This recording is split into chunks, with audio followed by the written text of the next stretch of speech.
ये सुन लेना और जिसको बता देना मुख्यमंत्री जी को, दलित सम्मेलन तो बहुत कर दिए, लेकिन दलितों की जो खाल उतार रहे ना, इसका एक एक चीज का हिसाब करेंगे मुख्यमंत्री से। और एक बच्चा, एक महिला, एक बहन, एक भाई, कोई भी घर नहीं रहे, हम अपने फसलों को भी, खुद भी, सबको लेके चलेंगे जिलाधिकारी कार्यालय पे, वही रहेंगे, बिल्कुल वही रहेंगे। हम नहीं रहेंगे। कितने इंदुशेखर के लिए लाशों के इकट्ठे करोगे तुम लोग? नहीं, बंद करो रोना। एक ही बार बताओ सरकार को कि हम कमजोर नहीं, हमारी आबादी क्या है मेरठ में, क्या आबादी हमारी मेरठ में? 4 से 5 लाख लोग होगी या नहीं होगी? क्या हम इतने नालायक हो गए कि एक दिन का काम नहीं छोड़ पाएंगे अपने लोगों के लिए? हम चलेंगे, हम जाकर अपील करेंगे, हम लोगों से अपील करेंगे चल चल के गाँव में, और कहेंगे कि चलो हम ट्रैक्टर जोड़ेंगे, हम अपनी जो हम पे छोटे साहब को जोड़ेंगे और चलेंगे।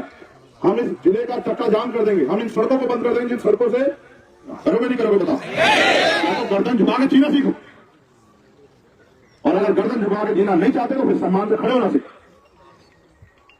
मांगने से ठीक मिलती है, अधिकार लड़के लेने पड़ते हैं, और स्वाभिमानी कौन किसी आगे असर नहीं झुकाती। क्या मानते हैं इस प्रदेश और देश मिट्टी के, तो समाज की रक्षा कौन करेगा? ये आपकी जिम्मेदारी, ये मेरी जिम्मेदारी, हम सबकी जिम्मेदारी कि हम अपने समाज की रक्षा करें। क्या फायदा हमारे शरीर का, क्या फायदा हमारी जवानी का? कब है पंचायत बताओ? चलो डन हो गए, 7 तारीख की है, बताओ आओगे नहीं आओगे बताओ? खून की नदियां बह जाएंगी, एनकाउंटर होगा। और मैं आपसे कह रहा हूं, आपका तो एनकाउंटर हो गया ना, हमारे खून पे होंगी सड़कें लाल, लेकिन लौटेंगे नहीं जब तक न्याय नहीं मिलेगा। इंदुशेखर को करो मेरे साथ संकल्प के करके दिखाएंगे। पुलिस गोली चलाए, पुलिस लाठी चलाए, कुछ चलाए, कितनों की जान लेगी पुलिस सरकार के सारे पे, कितनों की ले ले। और मैं पूरे देश से आह्वान करूंगा, ऐसी पंचायत करेंगे सब लोग। यार क्या तुम मुझे कमजोर मानते? मैं राजनीतिक रूप से कमजोर हूं, लेकिन मेरे हाथ बहुत मजबूत है। मेरे लोग इस बात को याद रखें। जय भीम। नहीं पता था कि आपसे ऐसे बात करने का मौका मिले, ये पता था कि उनके घर आना है और मिलके उनकी बात सुन के फिर चले जाना है, और फिर जाके मीडिया के सामने अपनी बात रखनी है कि हमने क्या तय किया।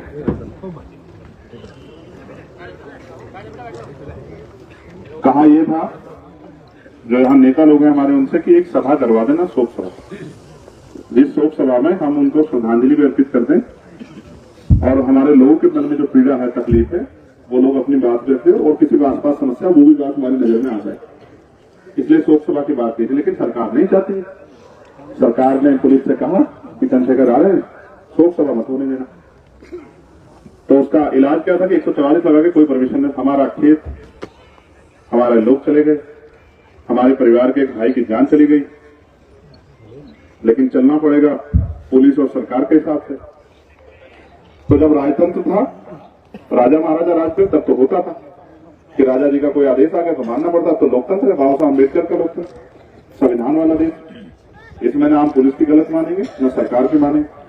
अगर पुलिस गलत करेगी या सरकार गलत करेगी तो टकरा के सामना करेंगे। जितनी हमें ताकत है उससे ज्यादा ताकत लगा के सामना करेंगे, चाहे सरकार हो या पुलिस हो, मंत्री हो, संतरी हो, कोई भी। न हम गुलाम है, न ये मुल्क गुलाम है, न इस देश में राजा महाराजाओं का राज चल रहा है। इस देश में अगर कुछ भी चलेगा, सरकार तो बदलती रहती है, वो चलेगा संविधान के तरीके से। तो सबसे बड़ी पीड़ा तो ये हुई कि सरकार के लोगों ने हमारी शोक सभा रोक दी। हमारे मीडिया के साथी भी यहाँ है। आप सोचो ये कैसी सरकार है, ये कैसे निर्दयी लोग हैं कि शोक सभा का मतलब है कि हम आंसू बहाना चाहते हैं अपने दुख तकलीफ पर, अपनी तकलीफ जाया करना, बांटना चाहते हैं उनके दुख को। लेकिन अगर हमें हमारा दुख भी बांटने नहीं दिया जा रहा तो सोचो ये सरकार कितनी अच्छी सरकार। और अभी मुख्यमंत्री जी दलित सम्मेलन करते हुए घूम रहे, हापुड़ आए थे यहाँ, और वे कानपुर में जितनी घटना, मैंने मुख्यमंत्री जी को लिखा कि माननीय मुख्यमंत्री जी, आप देवरिया में घटना हुई, आप उस परिवार से मिले, लेकिन आपके राज्य में इंदुशेखर को मार के लटका दिया गया, नफरत हत्या हुई, क्या आप उसके परिवार से मिलने जाओगे? आप दलित सम्मेलन कर रहे हो, दलित सम्मेलन में बताओगे कि हमारी सरकार में किस तरह दलितों को खालू दे दी जा रही है? क्या आपके पास जवाब है? किसान, कमजोर, मजदूर को किस तरह से नोचा जा रहा है आपकी सरकार में? गिर जाएगी तेरे, यही रह जाएगी जवानी। आजकल के नेताओं को बहुत चेहरा दिखाने की बहुत लगी रहती है कि उनका चेहरा दिख जाए, उनका फोटो वोटो आ जाए, और फिर जब लड़ाई लड़ने की बारी आती तो फिर हमारे लोग दिखाई देते हैं हमेशा की तरह। तो मैंने ये मुख्यमंत्री से पूछा, लेकिन कोई जवाब नहीं आया। वो लगातार दलित सम्मेलन कर रहे हैं। इसका मतलब वो ये चाहते हैं कि दलित उनके पीछे खड़े हो जाएं। लेकिन आप ये तय करो कि उनके पीछे खड़े होने से आपके आने वाला भविष्य क्या होगा इस प्रदेश। आपकी खाल भी खींचेगी, आपको मार के लटकाया भी जाएगा, रेप हत्याएं भी होंगे। एक पीड़ित यहाँ घूम रही है, रेप पीड़ित है यहाँ, 6 महीने हो गए, वो रो रही थी। उन्होंने परसों प्रयास किया, बाबूजी यहाँ खड़े हैं, परसों उन्होंने बाबूजी प्रयास किया, वो गए एसएसपी ऑफिस पे और उसने वो डाल दिया अपने ऊपर मिट्टी तेल, क्योंकि 6 महीने न्याय नहीं मिल रहा। उस बच्ची का रेप हुआ, उसकी मां, मुझे कहते तकलीफ हो रही है कि हम ऐसे राज्य में हैं जहां रेप के हत्यारे, रेप के आरोपी खुलेआम घूम रहे हैं और रेप पीड़िता डर के साए हैं। और इसको कह रहे हैं मुख्यमंत्री जी कि हमने राम राज ला दिया है। जिस राज्य में हमारा जीना हराम हो गया है, जिस राज्य में हमारा सांस लेना, खड़े होना, सम्मान से जीना, अपनी मजदूरी मांगना, अपनी मेहनत मांगना हराम हो गया है, उस प्रदेश को मुख्यमंत्री जी कह रहे हैं कि यह कानून का राज। कोई कानून का राज नहीं है, एक ही राज है, जिनके पास सत्ता है उनकी लाठी से सब लोग भागे जाएं। अब नहीं होगा ये। अगर किसी को ऐसा लगता है कि हमने राजनीतिक रूप से ताकतवर नहीं है, ये हमारे साथ होगा, तो ऐसा हम नहीं होने देंगे, किसी भी कीमत पर नहीं होने देंगे। आप सब लोग यहाँ इकट्ठा हूं, मैं आपसे पूछना चाहता हूं, मैंने तो आपसे वहां भी अपील की थी, मैं यहां भी करूंगा और जो लोग वहां नहीं थे, मुझे कोई परहेज नहीं कहने। आप जब यहाँ आए हो उनका दुख बांटने के लिए, तो उनकी थोड़ी थोड़ी आर्थिक मदद करके जाओ। सब लोग हमने जुटाई है वहां, कुछ आपसे भी कह रहा हूँ, हाथ जोड़ के कह रहा हूँ, अपने लोगों से कह सकता हूँ, मेरा अधिकार है, आपका खून हूं मैं, आपसे कह सकता हूँ कि उनके आंसू पूछो, उनको पैरे पे खड़ा करो। क्यों सरकार के भरोसे छोड़ रहे हो कि सरकार कुछ दे? और सरकार से जो हमें चाहिए, जो सरकार न्याय सबके साथ कर रही है, मैं आपको वचन लेकर कहता हूँ, और मेरी बात अटल है, सूर्य पश्चिम से निकल सकता है, लेकिन मैं आपसे झूठा वादा नहीं करूंगा। 1 महीने का समय है सरकार के पास। और सनोज भाई कहाँ है, ये सुन लेना और जिसको बता देना मुख्यमंत्री जी को, दलित सम्मेलन तो बहुत कर दिए, लेकिन दलितों की जो खाल उतार रहे ना, इसका एक एक चीज का हिसाब करेंगे मुख्यमंत्री से। ये बात मुख्यमंत्री जी याद रखें। और 1 महीने का समय, तारीख क्या बताओ? 5 तारीख 6 दिसंबर को बाबा साहब डॉक्टर भीमराव अम्बेडकर जी का परिनिर्वाण दिवस है। 6 तक का समय सरकार के पास। अगर 6 तक हमारी मांगे, हमारा ज्ञापन कल जाएंगे हमारे साथी, हमारे नेता लोग लेके, हमारे जिलाध्यक्ष, हमारे मंडल के लोग, हमारे कोर कमेटी के लोग जाएंगे जिलाधिकारी के पास और उनके पास एसएसपी का ज्ञापन लेके। अगर 6 तारीख तक हमारी मांग नहीं पूरी हो तो 7 तारीख के बाद हम लोग बताएंगे कि हमें कितनी ताकत है मेरठ में और हमें कितनी ताकत है पश्चिम में और हमें कितनी हमारे खून में गर्मी, ये हम लोग बताने का काम सरकार करेंगे। मेरा आपसे बात है। मगर मैं आपसे पूछना चाहता हूँ, ये लड़ाई जब लड़ने की बारी आएगी, आप लोग आओगे मदद करने? देखो, अन्याय करने वाले से अन्याय सहने वाला ज्यादा दोषी होता है। और बलि किसकी दी जाती है?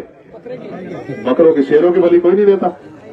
तो अगर आप इस पे चुप हो जाओगे ना, ये सोच के कि भाई चलो इंदु शेखर के साथ हो गया, नहीं, आपकी चुप्पी जालिम को ताकत देगी कि किसी और के साथ करो। कल इंदु शेखर के साथ हुआ, उससे कुछ दिन पहले चंद्रशेखर के साथ हुआ, आपको आपके खून पे गोली चलाई गई। यहाँ है घाव, यहाँ। मेरी किस्मत को तो मैं मानता नहीं, आपका आशीर्वाद था, मेरी माओ बहनों का, बड़ों का, मेरे 2 भाइयों का प्यार था कि मैं जिंदा। उन्होंने कोई कसर नहीं छोड़ी, 4 गोली चलाई।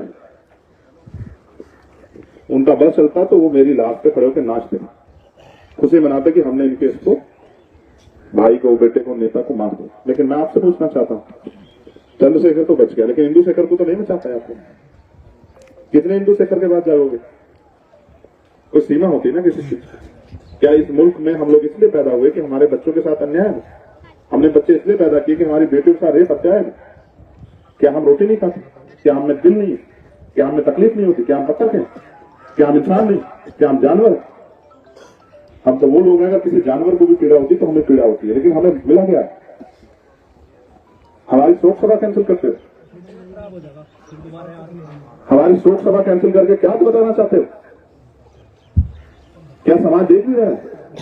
हम तो बैठ जाएंगे जमीन पे, और हमारे लोग बैठ गए हमारे देश से जमीन पे, उनको कपड़ों की परवाह नहीं है। लेकिन क्या ये जख्म हमारे लोग भूल जाएंगे? मुख्यमंत्री जी, क्या जिलाधिकारी जी ये जो अन्याय आज कर रहे हैं, इसको ये सोच रहे हैं कि वो आज ही नौकरी तो यही करोगे ना? क्या उत्तर प्रदेश छोड़ के चले जाओगे? क्या कमजोर के बेटे कभी ताकतवर नहीं होंगे? क्या आपको ऐसा लगता है? हम लोग मेहनत कर रहे हैं, हम ताकतवर भी होंगे, और यही रहेंगे जिलाधिकारी और कप्तान साहब इसी उत्तर प्रदेश में। और भाग भी जाएंगे तो नहीं देंगे, भागने बुला के लाएंगे, यही करवाएंगे नौकरी। हम जानते हैं लोकतंत्र में शक्ति होती है, जिसमें हमारे पास शक्ति होगी, दोनों को यही लाएंगे और यही कराएंगे नौकरी। पूछेंगे कि भाई किस तरह से शोक सभा कैंसिल की जाती है। हम अपने संवैधानिक अधिकार को जानते हैं। मैं आपसे पूछना चाहता हूं, जितने लोग वहां से वहां तक हमारे लोग खड़े, और किसी एक जाति के लोग नहीं है, पूरे कमजोर शोषित वर्ग के लोग हैं हमारे नेता लोग। आप चाहते हुए ये लड़ाई लड़ी जाए? हाथ उठा के बताओ। वो जो बहने माए बैठी है ऊपर वहां छतों पे, आप चाहते हो हिंदू शेखर को न्याय मिले? आप चाहते हो उस परिवार को टूटने से बचाया जाए? आप चाहते हो कि उस परिवार की जो हिम्मत है उसको बढ़ाया जाए? आप लड़ने के लिए इस लड़ाई को तैयार हो? तो मैं 1 महीने का समय मुख्यमंत्री इसलिए देता हूं, इसलिए नहीं देता हूं कि मुख्यमंत्री बिजी है, मैं बिजी हूं। मेरे पास मध्य प्रदेश राजस्थान का चुनाव, मैं आपसे बात इसलिए कह रहा हूं, मैं चुनाव ही छोड़ के आया वहां से, और मैं इसलिए आपसे कह रहा हूं अपनी पीड़ा कि अगर मैंने वहां ताकत नहीं बनाई तो अगले 5 साल वहां ही लोगों को सहना पड़ेगा, समझ रहे? क्योंकि अगर ताकत नहीं मिली तो क्या होगा? अगले 5 साल उन लोगों को सहना पड़ेगा। वो लोग मेहनत कर रहे हैं, इसलिए मैं उनकी मदद छोड़ के मैं यहाँ चलाया कि पहले मैं यहाँ एक बार उनके आंसू पूछा, उनको विश्वास दिलाया कि अकेले नहीं, क्योंकि चुनाव से बड़ी भी है समाज, राजनीति से बड़ा भी है परिवार का।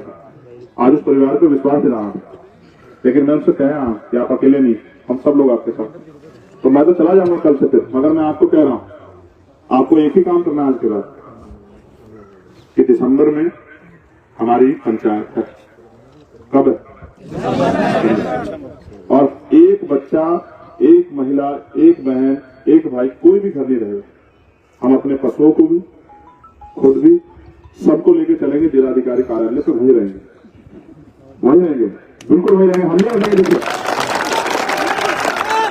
फर्स्ट इंप्रेशन का लास्ट इंप्रेशन, ये नहीं हो रहा था यहाँ, ये होने लगा है।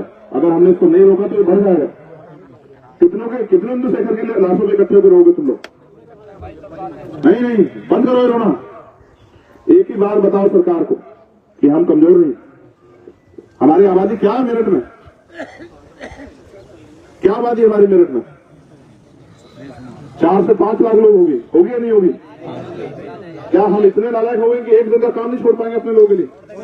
हम चलेंगे, हम जाकर अपील करेंगे, हम लोगों से अपील करेंगे चल चल के गाँव में, और कहेंगे कि चलो हम ट्रैक्टर जोड़ेंगे, हम अपनी जो हम पे छोटे छोटे साधन जोड़ेंगे और चलेंगे। हम इस जिले का चक्का जाम कर देंगे, हम इन सड़कों को बंद कर देंगे, जिन सड़कों से जो सड़कें हमारे लोगों ने मेहनत करके बिछाई, और आज उन सड़कों से हमारी लाशों को गुजारा जा रहा है। ये नहीं चलेगा। इसलिए आपसे कह रहा हूं, बहुत दिन हो गए आपको छोड़ देते हुए कि किसी के साथ हो आप लोग चुप रहते होगे, ठीक है भाई हो गया होगा। नहीं, क्यों हो गया? जब हम किसी के साथ नहीं कर रहे तो हमारे साथ क्यों? समझ रहे? अन्याय करने वाले से अन्याय सहने वाला ज्यादा दोष होता है। तो आप दोषी क्यों बनना चाहते हैं? आपने पाल के नहीं बड़ा किया। आप बताओ गांव के लोग, क्या हिंदू शेखर का यह अपराध था कि उसको बढ़ना चाहिए था? उसके बच्चों को कौन जवाब देगा? क्या हम चोन के हैं? क्या हम रुई के? क्या हमें दर्द नहीं होना चाहिए? तो दिसंबर में पंचायत, मैं आप सबसे कह रहा हूं, सब लोग करते हैं, किसान भी करते हैं, सब लोग करते हैं, लेकिन आपकी पंचायत ऐसी होनी चाहिए कि पूरी दुनिया को पता लगे कि कोई पंचायत हुई है। पूरे उत्तर प्रदेश को नहीं, क्या उत्तर प्रदेश इतना सा है, आप पूरे देश में, पूरी दुनिया में ऐसी पंचायत करेंगे कि सबको पता लगेगा। चाहे हाथ जोड़े, पैर पड़े, कैसे भी करके ठोटी पकड़ करके लाएंगे अपने लोग। और मैं जानता हूं ये इस 5 लाख में 2.5 लाख तो मेरा नौजवान है। क्या वो नौजवान वो नहीं समझता स्वाभिमान की कीमत? वो तो समझता है। उसने मुझे रखी है, उसने अच्छे कपड़े पहने, वो क्यों चाहेगा मरना? हमारी माओ ने भी हमें दूध पिला के बड़ा किया। इसलिए कहना, तुम मैं नौजवानों से पूछना चाहता हूं, तुम करोगे भी इस मेहनत को? अब उनको बिठा के चाय पिलाना ना कि तुम बैठो यहाँ, तुम्हारे तुमसे नहीं होगी रक्षा। हम करना जानते हैं, हम करेंगे रक्षा। हमने तो किए है ना, हमने पहले भी किए। इसलिए आपसे कह रहा, एक समय था ये उत्तर प्रदेश के सहारनपुर जिले में भी होता था, हमने खत्म किया सहारनपुर जिले से। आप पता करवा लें, हमने खत्म किया, जड़ से खत्म किया। और आज वहां भाईचारे से लोग रहते हैं। घुटने टेकने से, हाथ जोड़ने से नहीं होता बंद, सामना करने से बंद होता। आप मेरठ में करो, देखो बंद हो जाएगा। मैं बहुत दिन से सुन रहा हूं मेरठ में, वहां मार दिया, वहां मार दिया, वहां मार दिया, वहां ये कर दिया। क्यों?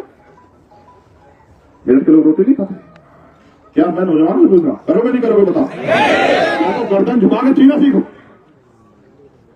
और अगर गर्दन झुका के जीना नहीं चाहते तो फिर सम्मान से खड़े होना सीखो। मांगने से ठीक मिलती है, अधिकार लड़के लेने पड़ते हैं। और स्वाभिमानी कौन क्रिया के असर नहीं झुकाती। क्या बनते हैं इस प्रदेश और देश मिट्टी के? हमने अंदर झाड़ो, सेना में जाके देश की रक्षा करते हो, पुलिस में जाके प्रदेश की रक्षा करते हो, तो समाज की रक्षा कौन करेगा?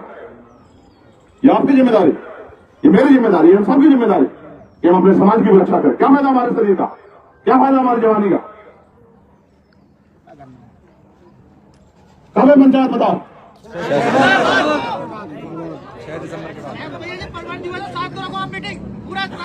चलो डन हो गए, 7 तारीख की है, बताओ आओगे नहीं आओगे बताओ? चलो आप सब लोग भी सुनो, कब की है पंचायत सुनो, और पंचायत सुनो ये भी जान लो, रूखी सूखी कच्ची पक्की बना के लेके आना, वापस नहीं लौटेंगे जब तक न्याय नहीं होगा। ये भी तय करो मेरे साथ। देखो अभी यहाँ किसान नेता है, उनको एक नेता ने कहा कि उनका एनकाउंटर हुआ था, उन्होंने कहा खून की नदियां बह जाएंगी अगर एनकाउंटर होगा। और मैं आपसे कह रहा हूं, आपका तो एनकाउंटर हो गया ना, हमारे खून से होंगी सड़कें लाल, लेकिन लौटेंगे नहीं जब तक न्याय नहीं मिलेगा। चंद्रशेखर को करो मेरे साथ संकल्प के करके दिखाएंगे। पुलिस गोली चलाए, पुलिस लाठी चलाए, कुछ चलाए, कितनों की जान लेगी पुलिस सरकार के सहारे पे, कितनों की दे ले। और मैं पूरे देश से आह्वान करूंगा, ऐसी पंचायत करेंगे सब लोग। याद क्या तुम मुझे कमजोर मानते? मैं राजनीतिक रूप से कमजोर हूं, लेकिन मेरे हाथ बहुत मजबूत है। मेरे लोगों इस बात को याद रखें, मैं राजनीतिक रूप से कमजोर हूं। उसका कारण है कि अभी तुम मेरे साथ राजनीतिक रूप से नहीं खड़े हुए। कोई बात नहीं, बिल्कुल कोई बात नहीं, घबराओ मत। लेकिन मैं सामाजिक रूप से कमजोर नहीं। हमेशा मेरे लोगों ने चाहे दिल्ली हो या आओ, अपनी दम को मनवाने का काम किया। और मैं आपसे कह रहा हूं, इतनी बात रिकॉर्ड कर लो कि 8 तारीख में पंचायत है, 7 में भी नहीं, 8 तारीख में पंचायत है। कहां? जिला अधिकारी कार्यालय मेरठ पे। कहां है? कब है पंचायत? तुम लोग करोगे क्या अब तक? तब तक क्या करोगे? 8 तारीख याद करो, मैं याद दिलाता हूँ तुम्हारी। क्या तुम्हें लगता है टीवी रोज चलाओगे कि 8 तारीख को पंचायत है? अखबार रोज लिखे? नहीं लिखेगा, लिखेगा अभी तो तुम्हारे खिलाफ लिखेगा। तुम्हें करना क्या है? एक एक आदमी 5-5 गांव की जिम्मेदारी उठाए कि हमें 5 गांव कहना है कि 8 तारीख को पंचायत, और पंचायत स्वाभिमान सम्मान। और फिर देखो तुम्हारी गर्जना से ही अगर ये बंजर भूमि अगर फसल ना उगाए तो मुझे बता दो। बस मेरे भाइयों, इतना सा काम मेरा कर दो, मेरे माउथ कन्वेंशन से इस बात का प्रचार कर दो कि 8 तारीख पंचायत। कितने गांव है मेरठ में? कितने हैं भाई? 650 है, 650 गाँव बांट लो, 650 गाँव है। और फिर शहर में तो बहुत सारे जगह प्रचार हो जाएगा 2 दिन में ही, लेकिन 650 गाँव में अगर एक आदमी 5 गाँव की जिम्मेदारी ले तो 600 को 5 से भाग कर दो, 120 लोग चाहिए। हजारों की संख्या में तो आप यही हैं, 120 लोग चाहिए। 120 लोगों पे समय है समाज की लड़ाई लड़ने का। शाम के टाइम जाना, 120 एक केस में 5 गांव आएंगे, ठीक है। एक रात शाम में जाना है, अनाउंसमेंट कराना है कि मीटिंग आ जाओ, आधे घंटे में अपनी बात आती चले आना है, कुछ खर्च भी नहीं हो रहा, समझ रहे हो? मन थोड़े से जाना है, 5-5 दिन काम कर लोगे समाज के सम्मान के लिए, वजन हो गया, संकल्प है पक्का, डन। तो भाई आप सब भी सुन लो, 8 तारीख को पंचायत है जिलाधिकारी कार्यालय में, और पंचायत अनिश्चितकालीन होगी। टैक्स चुकाते हैं, मुख्यमंत्री घर का पैसा नहीं जिसको लुटा रहे हैं दोनों हाथ से, हमारा पैसा हमारे ऊपर लगाना पड़ेगा, वरना तो इलाज तो हमारा हो रहा है, अब हमें करना है। हाँ, अपनी समस्याओं का इलाज करना है, ठीक है।